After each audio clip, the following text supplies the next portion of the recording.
이번 주 시민데스크 코로나19 방역 지침에 따라 실시간 온라인 회의로 진행된 12월 시청자위원회.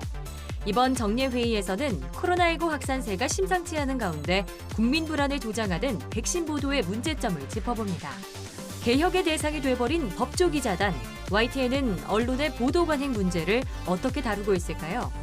또 가짜뉴스를 대하는 언론의 바람직한 태도까지 시청자위원들의 심도 있는 분석과 의견을 들어봅니다. 이번 주는 어떤 시청자 의견이 올라왔을까요? 시청자 브리핑, 시시콜콜 위클리 픽. 여러분의 물음에 YTN이 시원하게 답해드립니다. 오늘 내가 본 DMB 시간, 우리의 일상을 과학의 시선으로 담아낸 다큐S 프라임을 살펴봅니다. 시청자 여러분, 한 주 동안 안녕하셨습니까? 시민데스크 박광렬입니다. 지난해에 이어 올해도 언론학자가 뽑은 가장 공정한 미디어에 YTN이 선정됐습니다. 비편향성 항목에서 높은 점수를 받은 YTN에 대해서 전문가들은 균형감 있는 언론이라며 칭찬을 아끼지 않았는데요. 오늘의 결실을 거름 삼아서 더욱 노력하는 YTN이 되겠습니다. 이번 주 시민데스크 2020년 마지막 정례회의 12월 시청자위원회 소식 준비했습니다. 화면으로 만나보시죠.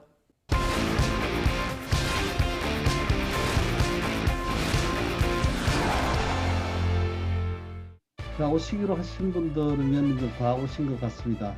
지금 시간이 드디어 5시 가기 되었으므로 YTN 2020년 12월 시청자위원회를 시작하겠습니다.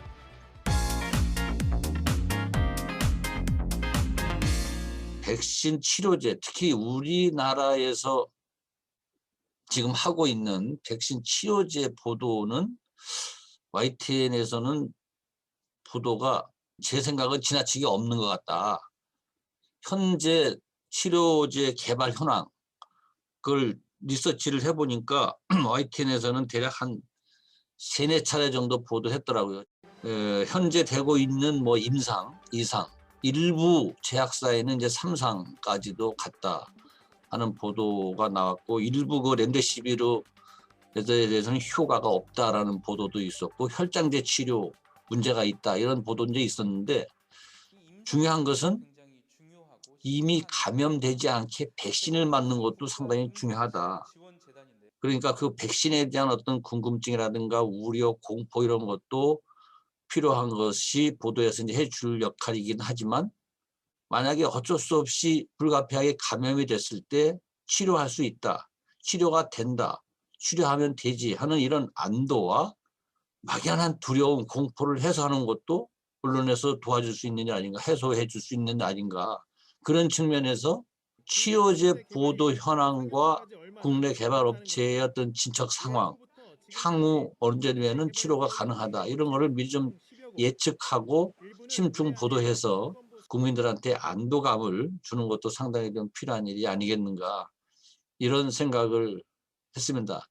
일부 그 개별 회사들의 지금 진행되는 상황을 보도한다는 것이 여러 가지 주가 문제라든가 이런데 저희가 잘못하면 개입하는 부분이 있을 수도 있고, 그래서 좀 조심스러워했는데 부담을 덜 수 있는 방법을 찾아서 심층 보도 이런 것도 한번 추진해 보겠습니다. 12월 10일에 YTN에서 그 뉴욕타임스의 보도를 인용하면서 제네카가 미국에서 부작용 자료를 관련 자료를 미국 FDA에 제출하지 않았고, 이와 관련돼서 미국 보건당국의 신뢰를 잃어서 미국 내 임상시험이 7주 중단됐고, 이로 인해서 내년 1월에야 FDA 승인이 날 것이라는 보도를 했습니다. 이 보도의 내용을 보게 되면은 이러한 보도로 인해서 이제 우리나라의 백신 접종도 좀 더 늦어질 것이다라는 그러한 보도였었는데요. 이 보도 전문에서 사실 이 아스트라제네카에서 이러한 이유에 대해서 설명하지 못했다라는 그 보도를 함께 전하고는 있지만, 이러한 보도와 관련돼서 왜 임상시험 시험이 중단됐고 또 이러한 중단 사유가 뭐 안전성이나 효과성에 대해서 문제가 있는 것인지 관련된 내용이라든지 전문가들의 의견이 없이 이러한 그 뉴욕타임스에서 보도된 내용만을 좀 인용해서 보도가 되어 있었습니다. 사실 그 아스트라제네카 같은 경우에는 우리나라 정부와 이제 계약을 한 백신으로서 우리나라 국민들이 이제 접종할 수도 있는 가능성이 큰 백신인데요. 따라서 이러한 백신과 관련된 뉴스가 보도될 때 국민들에 대한 뉴스에 대한 관심이 매우 높을 건데 이러한 해외 뉴스가 보도될 때 이러한 뉴스의 인용뿐만 아니라 오히려 좀 더 이러한 보도들은 우리나라 국민으로서 좀 더 백신에 대한 정보를 좀 혼란스러워할 수도 있기 때문에 이러한 부분에 대한 정확한 정보 제공을 위한 뉴스 체크가 필요할 것 같습니다. 12월 8일 사회적 거리두기 2.5단계가 시작된 날인데요. 이때 주로 타방송사에서는 주로 음식점이나에서 9시 이후 취직이 불가능하다거나 또는 길거리 등의 모습들을 방송해줬는데 YTN에서는 지하철 야간 운행 감축에 대해서 단축 노선이나 운행 시간, 운행 간격 등에 대한 정보들을 비교적 상세히 보도해 주었습니다. 시민들이 변화된 방역 지침에 대해서 이러한 정보들을 통해서 필요한 정보를 제공받을 수 있으리라 생각이 듭니다. 코로나19가 확산세를 보임에 따라서 정부의 사회적 거리두기 방역 지침에도 많은 변화가 있어서 사실 시민들이 혼란스러운 부분들도 있는데요. YTN이 시민들이 이러한 필요한 정보들을 세밀하게 또 필요한 정보들에 대해서 제공해 준 것 같습니다. 우리가 도입할 예정인 아스트라제네카 백신 관련된 보도를 처음에 했는데 거기서 여러 가지 시청자들의 궁금증을 풀어주지 못했다 이런 지적을 해주셨는데요. 예, 최초 보도에서는 그 야근 상황에서 만드는 거에는 그런 부분이 있었습니다. 근데 그 이후에 낮에 다시 그걸 업데이트하면서 조금 자세한 아스트라제네카 백신에 대한 정보를 더 담았고요. 또 그 이후에는 지금까지 이제 통용되고 있는 파이자나 이런 각 백신의 장단점을 비교하는 보도도 했습니다. 그래서 그런 부분에 대해서는 앞으로도 지속적으로 더 열심히 하도록 하겠습니다.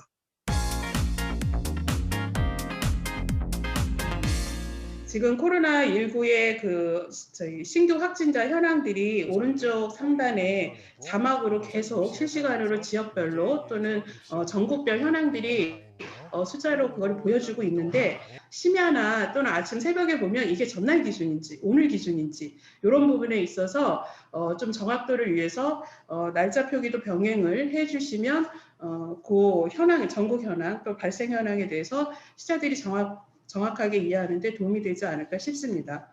저희가 그 우상에 들어가는 그 확진자 숫자에 대한 부분들 야간 같은 경우는 그 날짜 기준에 따라서 그 좀 모호할 수 있는 부분들이 있다고 그 날짜를 그 표기해 주는 건 어떠냐고 이렇게 말씀을 해주셨는데요. 그 부분도 그 편집부하고 얘기를 해서 그런 부분들에 대한 의견이 있으셨다는 거를 전달하도록 하겠습니다. 또 한 가지는 이 코로나 상황이 이제 심각해지면서 뉴스 보도뿐 아니라 이제 대담 프로의 전문가 또는 이제 관련한 정책 담당자 또는 정치인들 이런 출연들이 이제 많이 늘어나고 있는데요.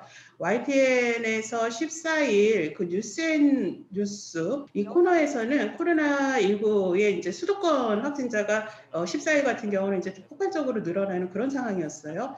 근데 이 상황을 어떻게 진단하는가를 놓고 출연한 분이 공교롭게도 여야 정치인이었습니다. 그래서 사실 이럴 때는 여야 정치인이 출연을 해서 얘기하는 것보다 사실은 방역 전문가 또는 의료 전문가가 나와서 진단을 해주는 것이 시청자에게는 정말 필요한 정보다 생각이 들었습니다.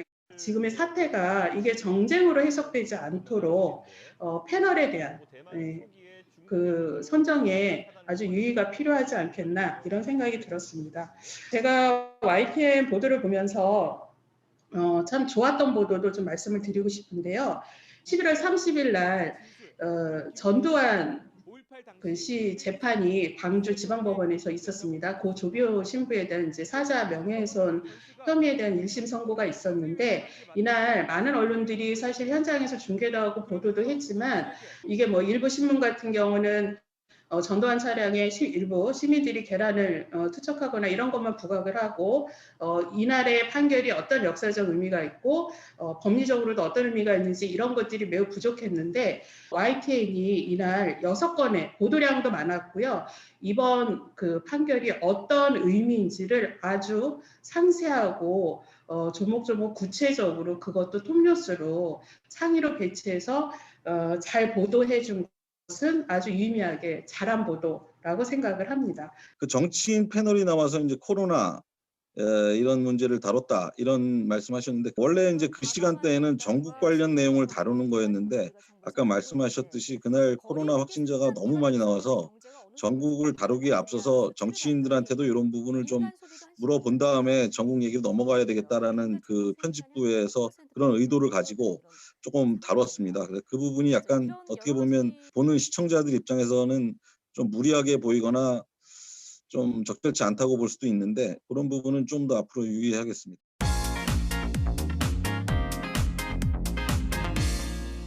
모 언론사가 윤석열 검찰총장 측 변호인이 제공한 사법부 사찰 관련 문건을 받아서 취재원이 요구하는 대로 가공 내지는 편집해서 그 기사를 써달라는 그 엠바고 비슷한 것을 기자단에 요구했고 기자단은 그것을 간사를 통해서 받은 것으로 알고 있습니다. 하지만 모 언론사 같은 경우에는 이것이 국민의 알 권리를 침해한다고 판단하고 전문을 공개한 것으로 알고 있습니다. 그로 인해서 출입기자단에서 투표를 해서 그 기자들을 출입정지 결정을 내렸다는 얘기를 듣고 저는 굉장히 충격을 받았습니다. 정보 공개에 대한 판단은 각 언론사가 하는 것이고 그것이 예를 들면은 인권을 침해받는 피해자의 개인정보라든가 사회적 약자를 보호하는 지점에서의 엠바고나 정보 제공에서의 제한이나 필터링은 저는 보도 지침이나 인권 보도 준칙에 따라서 저는 필터링을 할 수 있다고 생각하고 있습니다. 하지만 사찰 문건은 개인정보를 제외하고는 사실상 그 자체가 위법 시비도 있을 뿐더러 일개 개인이나 일개 변호사가 재판의 동향을 살피기 위한 정보를 수집한 것이 아니라 권력을 갖고 있는 기소권과 수사권을 가지고 있는 권력기관이 이것을 수집했다는 것은 차원이 매우 다릅니다. 그렇다면 YTN 법조 출입기자들도 이 투표에 참여했는지 저는 매우 의심스럽습니다. 저는 4차원에서 이러한 투표 관행은 불참함으로써 카르텔을 깨야 된다고 생각하고 있습니다.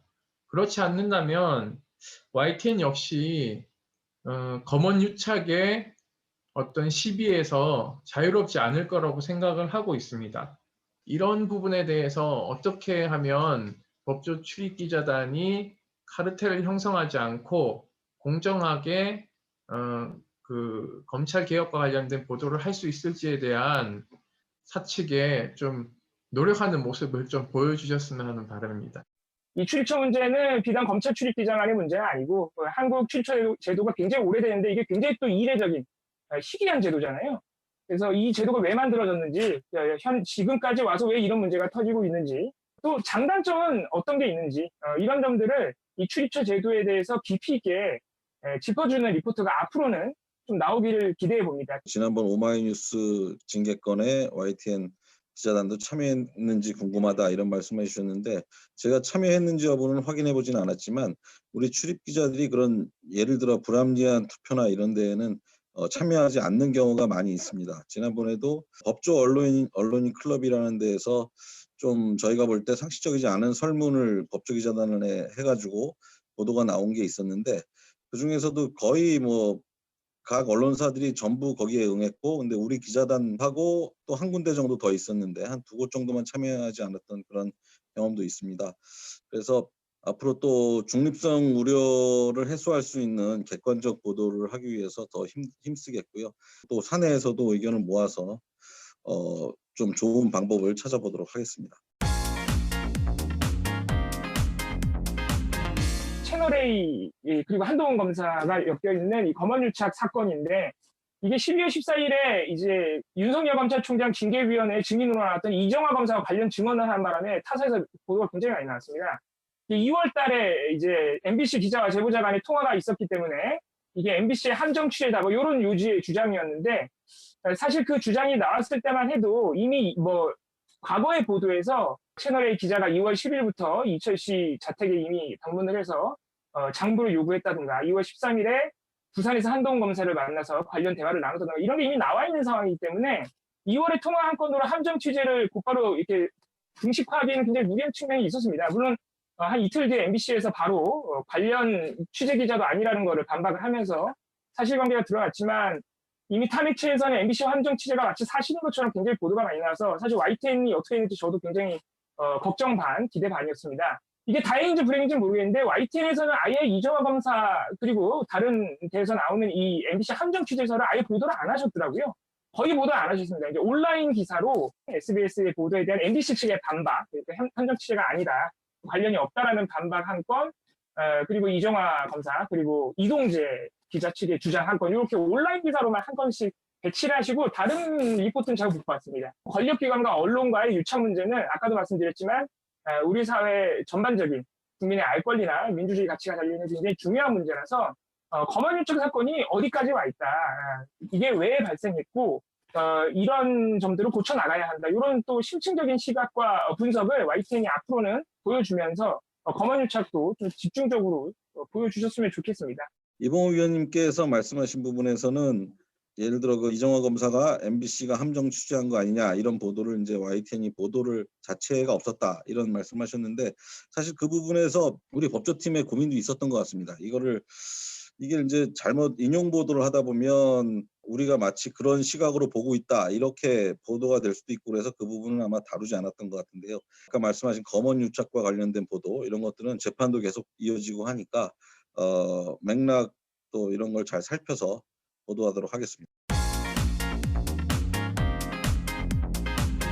우리 언론의 태도 중에서 제가 가장 관심을 많이 갖는 부분은 이제 가짜뉴스 부분인데, 최근 코로나 바이러스와 관련된 보도를 보면 언론이 오히려 사실이 아닌 것들을 보도하거나 또 사실을 왜곡해서 국민들의 불안감을 조장하는 경우가 많습니다. 특히 코로나 바이러스와 관련된 보도들은 국민의 이제 생명과 안전에 직결되기 때문에 가짜뉴스가 보도되면 치명적인 혼란이 발생을 할 수가 있습니다. 그래서 코로나와 관련된 가짜뉴스들은 누군가 나서서 적극적으로 바로 잡아 주어야 한다고 생각을 합니다. 그래서 이와 같은 취재에 비춰봤을 때는 이번 달 12월 17일 뉴스가 있는 저녁에 그 앵커 리포트에서는 여러 언론에서 이제 우리나라가 아직 백신을 확보하지 못했다는 취지의 뉴스들을 많이 보도를 했는데, 그것에 대해서 이제 사실을 왜곡하는 것이거나 가짜 뉴스라는 점을 명확히 짚어 주었습니다. 그리고 12월 18일 뉴스가 있는 저녁에 앵커 리포트에서도 몇몇 언론에서 이제 우리나라가 현재 코로나 사태로 인해서 사재기가 시작되었다는 취지의 뉴스들을 많이 보도를 했는데,